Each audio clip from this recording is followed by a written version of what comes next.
Hai hai hai, Assalamualaikum semua. Selamat datang di Indahnya Belajar Akuntansi.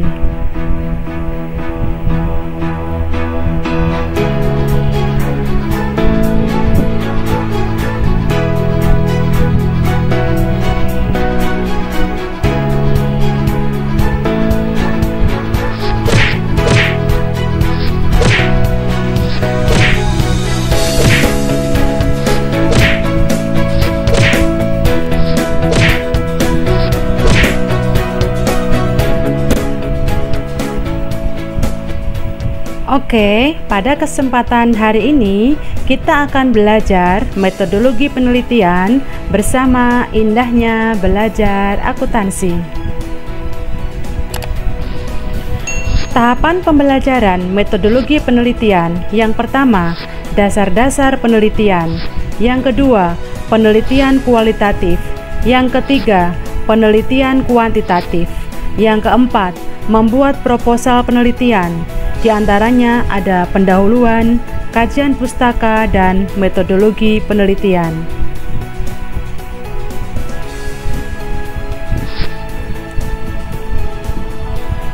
Setelah kita mengupas bab 1 mengenai dasar-dasar konsep-konsep penelitian, sekarang kita masuk di bab 2 mengenai penelitian kualitatif.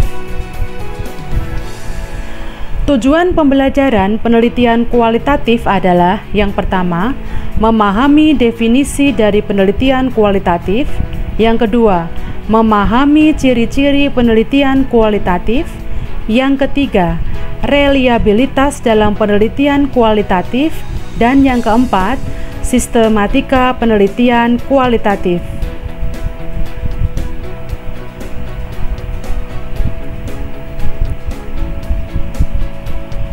Kita awali dari definisi penelitian kualitatif. Menurut Bogdan dan Taylor tahun 1975 bahwa penelitian kualitatif adalah prosedur penelitian yang menghasilkan data deskriptif berupa kata-kata tertulis atau lisan dari orang-orang dan perilaku yang dapat diamati. Kenapa penelitian kualitatif perlu dilakukan? Yang pertama, fakta sosial yang diteliti sangat kompleks dan pemahaman terhadap kompleksitas itu sendiri merupakan hal yang ingin diteliti. Yang kedua, metode penelitian kuantitatif tidak dapat digunakan untuk mengungkap dan memahami fakta sosial yang kompleks. Dan yang ketiga adalah karena dalam penelitian kuantitatif, kompleksitas kehidupan sosial cenderung direduksi dalam bentuk variabel-variabel. Jadi, penelitian kualitatif sebenarnya lebih complicated dibandingkan dengan penelitian kuantitatif. Penelitian kualitatif itu lebih menekankan pada hasil yang langsung diamati di lapangan. Penelitian ini diawali dari hal-hal yang sederhana terlebih dahulu. Kemudian ketika peneliti masuk ke dalam area lapangan yang nantinya akan diteliti, hal itu akan mengembang sesuai dengan kondisi yang ada. Sehingga bisa disimpulkan bahwa penelitian kualitatif itu lebih complicated dan lebih mendalam dibandingkan dengan penelitian kuantitatif.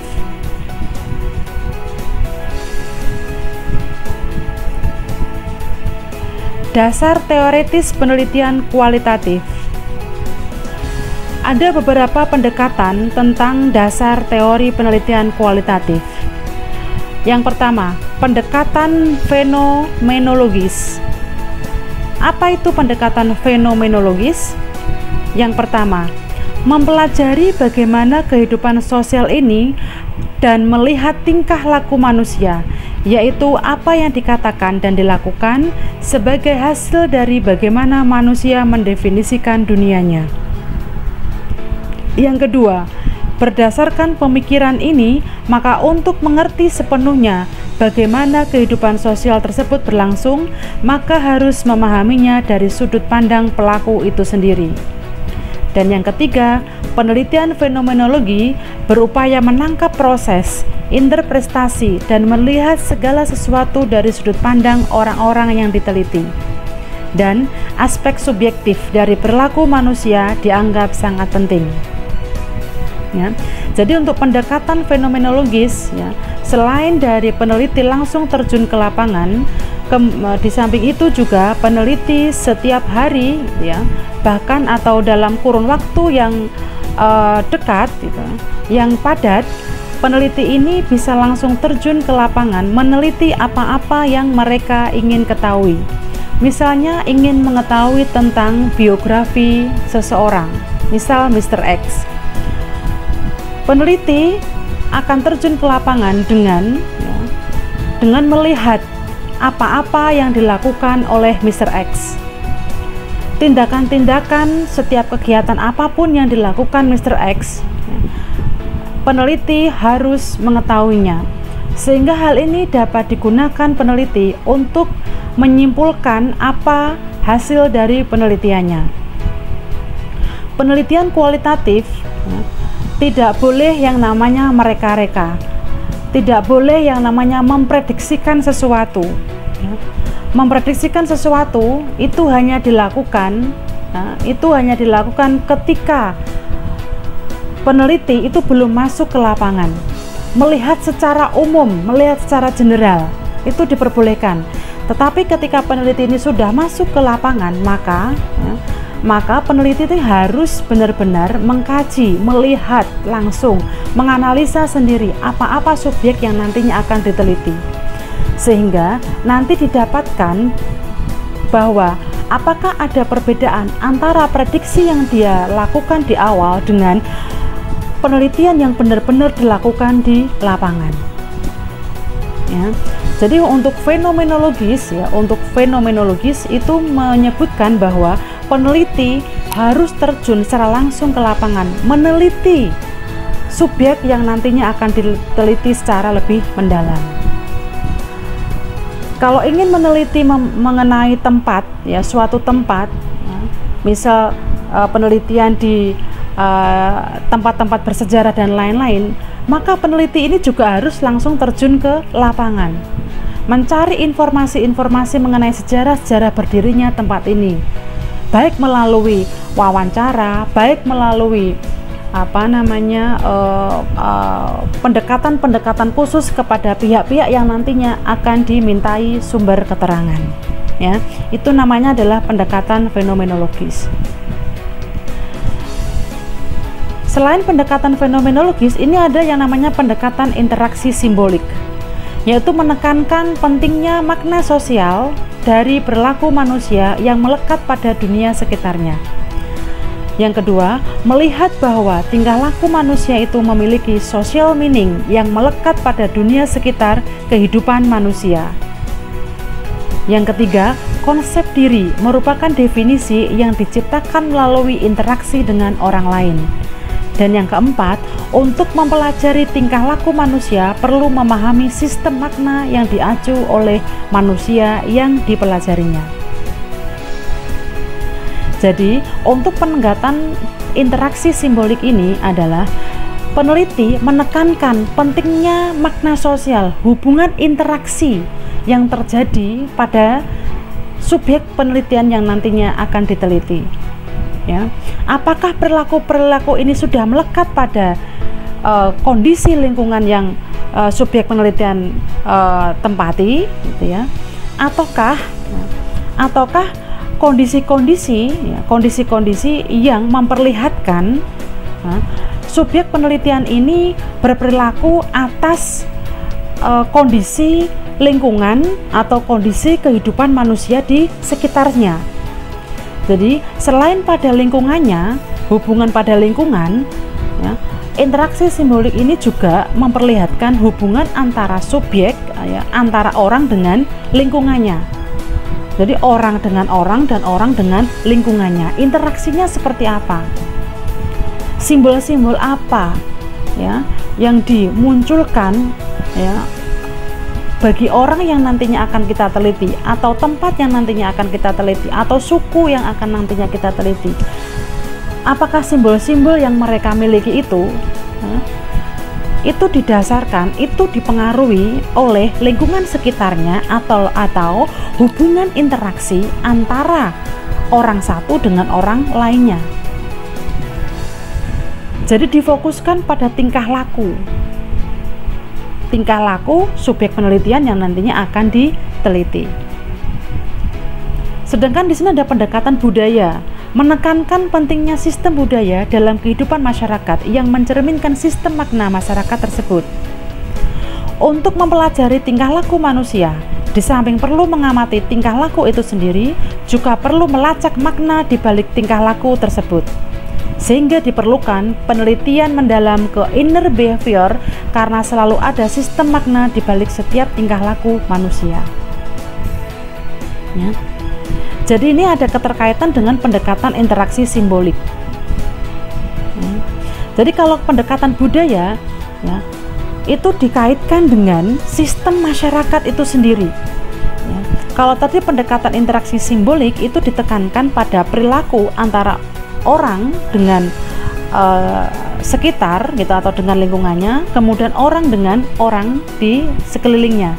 Tetapi kalau budaya ini itu difokuskan pada perilaku masyarakat yang nantinya akan kita masuk di dalamnya. Budaya-budaya apa ya, budaya-budaya apa yang mampu mengubah perilaku masyarakat yang nantinya akan dijadikan subjek penelitian. Ya. Jadi baik pendekatan interaksi simbolik, pendekatan fenomenologis maupun pendekatan budaya itu didasarkan pada tingkah laku manusia. Ya, tingkah laku manusia terhadap kondisi-kondisi lingkungan, terhadap hubungan interaksi antara orang dan perilaku masyarakat, ya, yang nantinya akan dijadikan dasar peneliti untuk dijadikan pembahasan dan hasil penelitian kualitatif.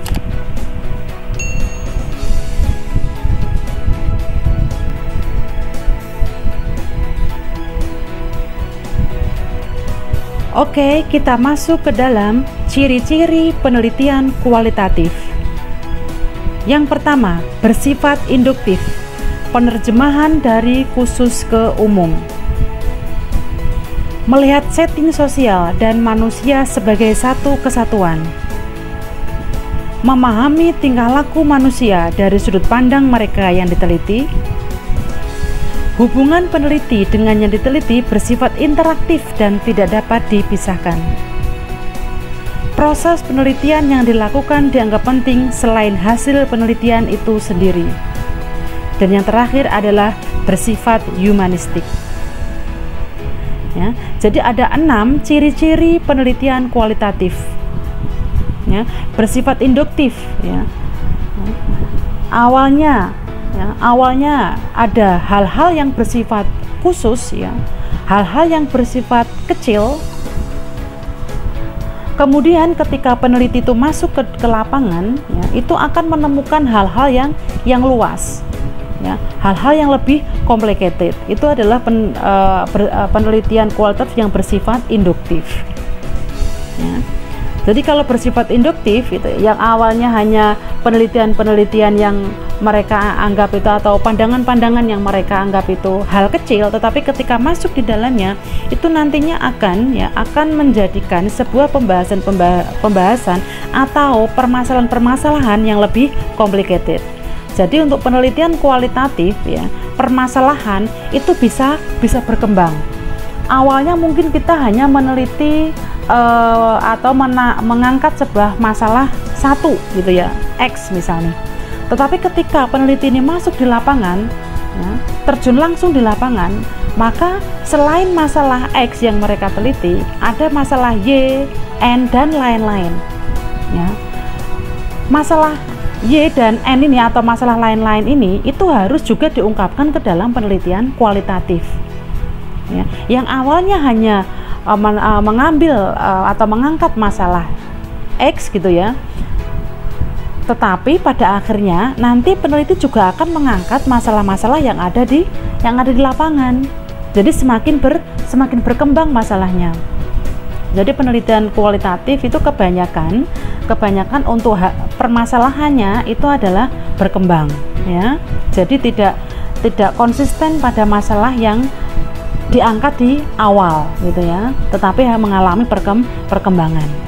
Yang kedua tadi melihat setting sosial dari manusia sebagai satu kesatuan. Ini sudah Putih ungkapkan tadi bahwa penelitian kualitatif ini merupakan hubungan interaktif ya, manusia, antara manusia dengan lingkungan, antara manusia dengan manusia lain ataupun dengan masyarakat itu sendiri, sehingga terbentuk dengan pendekatan budaya yang sudah saya sebutkan di awal. Kemudian memahami tingkah laku manusia. Oke, ini juga sudah saya sebutkan tadi bahwa tingkah laku manusia itu juga bisa diteliti. Biasanya ketika peneliti ingin meneliti tentang perilaku manusia pedalaman, suku-suku pedalaman dan lain-lain.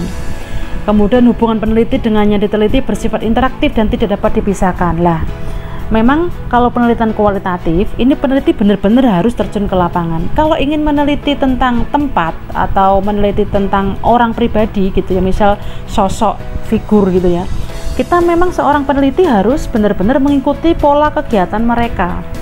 Kalau tempat ya berarti benar-benar kita setiap hari ya, setiap waktu itu harus meneliti kondisi yang ada di sana. Jadi benar-benar tahu hal-hal yang nantinya atau kejadian-kejadian yang nantinya bisa dijadikan sebagai sumber penelitian. Proses penelitian yang dilakukan dianggap penting selain hasil penelitian itu sendiri ya. Jadi proses penelitian untuk penelitian kualitatif ini penting sekali dilakukan ya, karena kalau penelitian kualitatif itu prosesnya adalah deep research atau penelitian yang sangat mendalam ya. Jadi proses itu lebih penting dibandingkan dengan hasil. Karena apa? Karena hasil ini itu merupakan kesimpulan-kesimpulan dari proses yang sudah dilakukan di lapangan.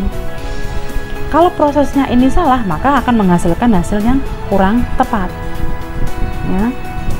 Jadi proses-proses peneliti, di mana peneliti ini terjun langsung ke lapangan, mencari data, mencari sumber di berbagai sumber yang ada, mengumpulkan data atau apapun itu di lapangan untuk dijadikan sebagai data penelitian, itu harus tepat, sasarannya harus benar ya. Jangan sampai ketika kita ingin meneliti Candi Borobudur gitu ya misal, tetapi kita mencari informasi tidak pada orang yang tepat ya. Misal kita banyak bertanya kepada orang-orang sekitar di situ, tapi orang-orang sekitar di situ tidak tahu tentang sejarah dari Candi Borobudur misal. Jadi ketika peneliti ini terjun di lapangan itu benar-benar harus tahu pihak-pihak mana yang layak untuk dijadikan sebagai sumber data. Nah, seperti itu. Dan bersifat humanistik ya, jadi bersifat human ya, kemanusiaan gitu ya. Jadi interaktif di sini. Ya.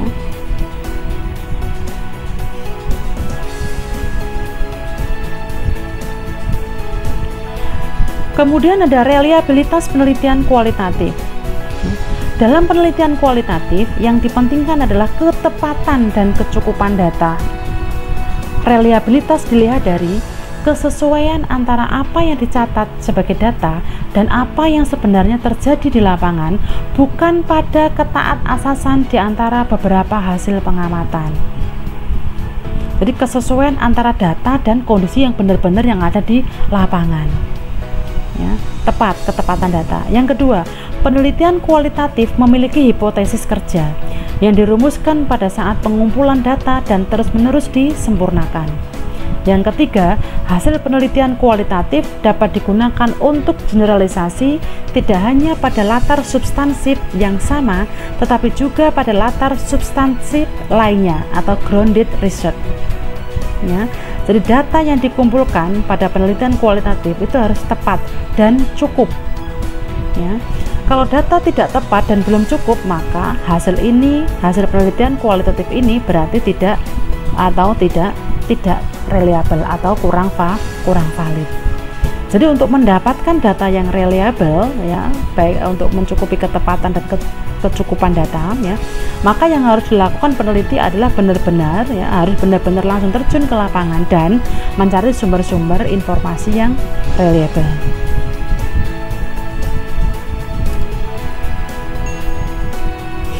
Kemudian ada sistematika sekarang. Yang terakhir adalah sistematika penelitian kualitatif. Yang pertama adalah pendahuluan. Ya, ini saya ambil dari sistematika penelitian kualitatif secara umum, ya, secara umum. Kalau ada beberapa perbedaan, ya, mungkin itu terjadi karena kebijakan masing-masing institusi di mana peneliti melakukan penelitiannya. Tetapi kalau secara umum bahwa sistematika penelitian kualitatif itu diawali dari pendahuluan, kemudian yang kedua adalah kajian teori dan kerangka pikir, kemudian yang ketiga adalah metodologi penelitian, kemudian yang keempat adalah pembahasan dan analisis, dan yang kelima adalah penutup.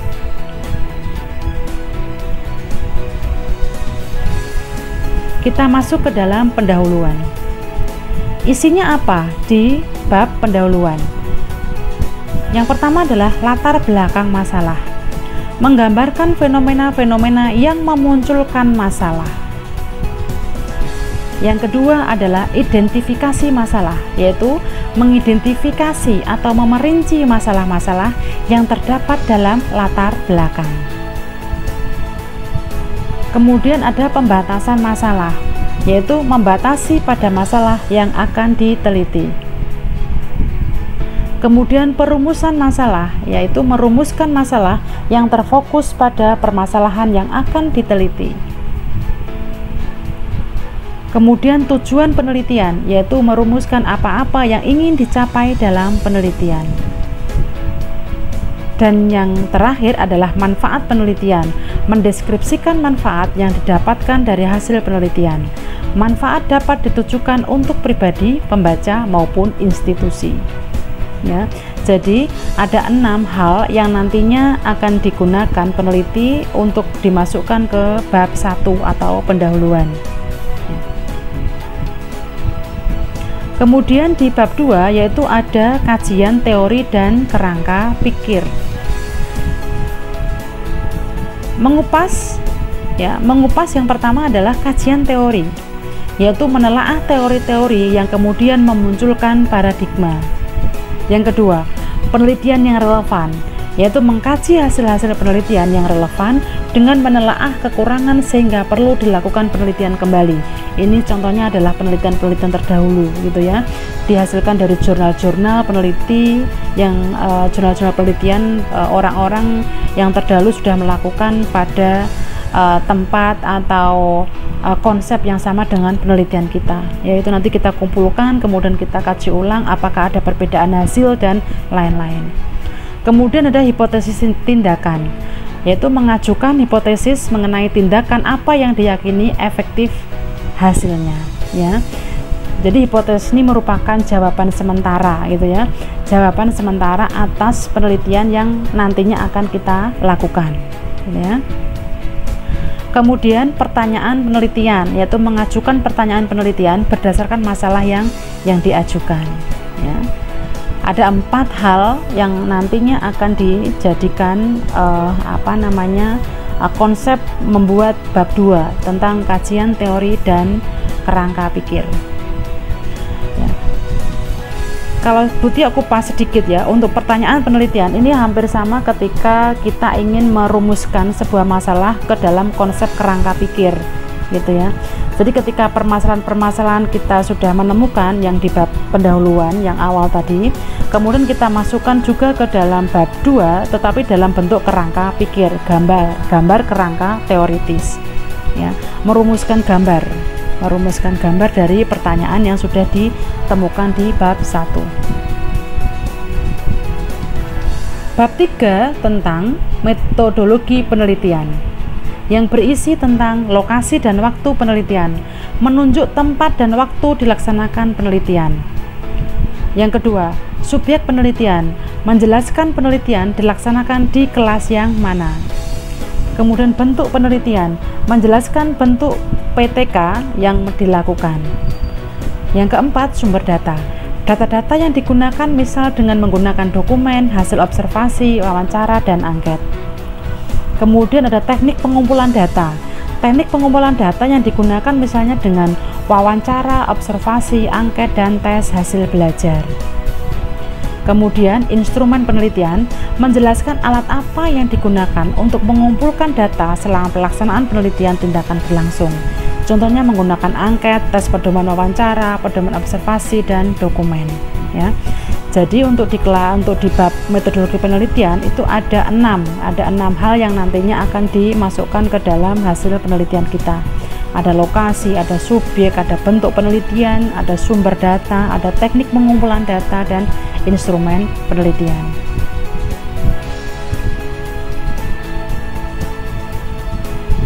Ya. Selain 6 hal tadi, di dalam metodologi penelitian juga ada prosedur tindakan. Nah, prosedur tindakan inilah yang benar-benar nanti akan dijadikan paradigma peneliti ya untuk menghasilkan penelitian kualitatif ya. Prosedur apakah yang nantinya akan dilakukan oleh peneliti? Yang pertama adalah perencanaan tindakan. Pada tahap ini meliputi kegiatan perencanaan tindakan yang dilakukan baik secara umum maupun secara khusus.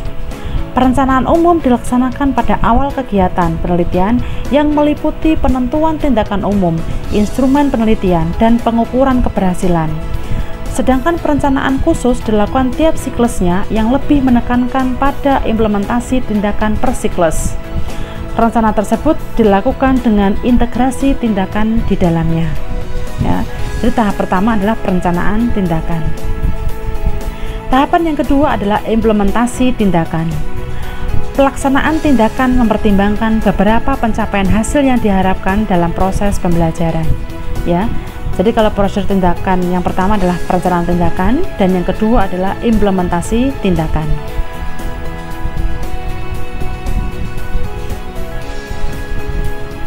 Tahap yang ketiga ada observasi dan evaluasi. Dalam tahap ini, observasi dilakukan oleh peneliti selama implementasi tindakan. Setelah itu, kemudian dilakukan evaluasi hasil tindakan yang sudah dilakukan, melakukan verifikasi hipotesis, tindakan, dan spesifikasi permasalahan yang belum teratasi. Tahapan yang keempat adalah refleksi. Apa itu? Berdasarkan hasil observasi dan evaluasi, peneliti melakukan refleksi. Refleksi dimaksudkan sebagai feedback untuk memikirkan kekurangan dan kelebihan dalam proses pembelajaran. Hasil refleksi digunakan sebagai acuan dalam perencanaan siklus yang selanjutnya. Siklus yang berikutnya merupakan perbaikan dari siklus sebelumnya dalam hal tindakan ataupun yang lain berdasarkan efek yang ditimbulkan atau hal lain yang terjadi dalam proses pembelajaran. Tindakan dalam setiap siklus mengalami perubahan sesuai dengan kebutuhan dari hasil refleksi.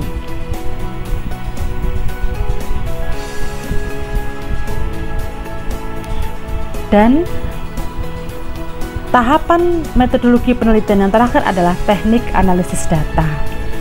Menjelaskan proses analisis yang digunakan dengan mengacu pada model analisis yang ada, misal dengan analisis deskriptif untuk data kuantitatif dan interaktif untuk data kualitatif. Ya, biasanya memang untuk teknik analisis data pada penelitian kualitatif itu selain data deskriptif ya. Jadi jika ada data kuantitatif, kemudian kita perjelas dengan analisis deskriptif ya. Kalau ada data kualitatif, maka kita analisis dengan interaktif ya. Jadi untuk teknik analisis data ada dua hal yang harus nantinya peneliti lakukan, yaitu dengan analisis deskriptif dan interaktif.